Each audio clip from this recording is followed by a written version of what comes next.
Good morning, Glory High. I'm Matthew Keith. And I'm Fernando Perez. Today is Friday, March 23rd.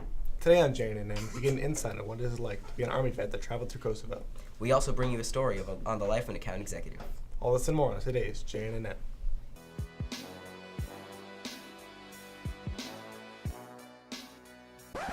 Now let me offer this as a rebuttal. The life of an account executive holds many responsibilities that most people don't realize. Our own Matthew Keith brings us the story of this Hitachi Power Tools employee. I work for Hitachi Power Tools. I'm an account executive for them. I go and see customers, promote my product, do demonstrations on how our tools work for different trades, and discuss promos. I'm working there 10 plus years. Started in November of 07 and till present day. I'll get called to do trade shows for certain customers who do an event at a convention center. Like recently I just did one in Las Vegas. It was spread out over a week. They had customers come in, we would do demos as far as how our tools work versus other competitors' tools. My territory starts from Fresno, California, all the way up to Central Valley, to the border of Redding, and over to the West Coast, over to Eureka, and Eastern Nevada, Reno, and Carson Valley area, and then all the way up to the state of Oregon. I'm probably on the road like 1,000 miles out of the month, and then I'll also travel to Reno area, do a couple overnights there, and I'll drive up to the southern border of Oregon, which would require me to do a couple overnights, and I'll also fly up into Portland. I usually spend a week at a time there, so I'm gone probably 2.5 weeks out of the month away from home.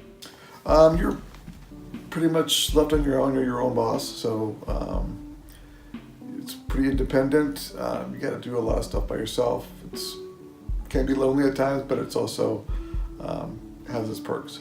It's very rewarding. It's very freeing. I like it a lot. Having a husband that travels is challenging at times. It's exciting at times. It's refreshing at times. You just got to do what you got to do. It can make life more difficult, not necessarily for me, but the people around me, because I require more of them. I don't get lonely. I think that he probably gets more lonely than I do here, because I have my kids and stuff around here to worry about, not to worry about. I don't have time to get lonely. As a reminder, AP tests are still on sale through the SBO and online. They cost $94 and you must order by the 14th. For juniors planning to attend college, there will be a Junior Parent College Information Night April 4th. It will be in the NPR starting at 7. Fundraising boxes for Pennies for Patients will be picked up on Monday for first period classrooms. Monday is the last day to donate, and the first period with the most donations will receive a donut party. Applications for next year's leadership class are available next Friday in the SBO. If you want to run for an elected position, you must attend the mandatory lunch meeting next Friday in L101. The U.S. Army is known for its missions across the world. This is a story of a man who experienced deployment in Kosovo. Fernando Perez brings us more. I joined back in 1993. I actually went to training in 94. And I spent 9 years in the Guard doing annual training, where you do on your weekends. So you do your normal. I was a communication specialist. So my job was to support other troops in their usage of communications, radios, shortwave band, cell phones, all that stuff.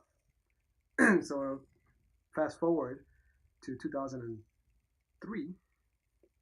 I had taken a 3-month sabbatical from the military, and I told my wife, hey, honey, I really miss it. And so I joined a unit that was supposed to be, wasn't even established yet. It was supposed to be a detachment from a military intelligence unit down in Long Beach. When the 9/11 happened in 2001, I felt that something was going to happen, and he told me not to worry. He was never going to get deployed until he received that letter. 3 months later, after I joined this detachment, I got the letter from the DOD telling me that I was going to Kosovo for a year. So you can imagine how that went. My son was, it was his first birthday when I told her. We actually had my parents come up from, we live in Modesto, and my parents live in Fremont. I had to come up just so I could tell her about the deployment. It was during my son's birthday. I was conflicted. A part of me was, God, I want to leave my family, I want to leave my newborn son, I don't want to leave my daughter. But on the other side, I had spent 9 years training to do this very job. So imagine it's almost like an athlete who gets to practice every day of the week, but never gets to actually play in the game. I was finally going to get in the game. So, of course, my wife didn't take to it as enthusiastically as I did. And I think that also affected her because I was torn, but I was more happy to go than I was sad to go. My first feeling was I was terrified. I was very angry. I was disappointed. I felt betrayed. I felt lied. I was very confused. When he started in the Army, it was National Guard. I never thought he was going to get deployed. That's what I was felt betrayed and lied, because he told me that was never going to happen. One of the things that I remember that I was really, really frustrated, it was seeing my husband very excited about going in this deployment. And I didn't understand that he was his whole life preparing and going to trainings and to do this, because they prepare and they train so hard to serve their country that he was actually excited. And not, don't take me wrong, he was scared probably too, because he was leaving his family behind, but he was excited, and that made me upset too. When I got back, fast forwarding to the end of my deployment, when I got to the airport, my son, who when I left was barely crawling, ran to me at the airport.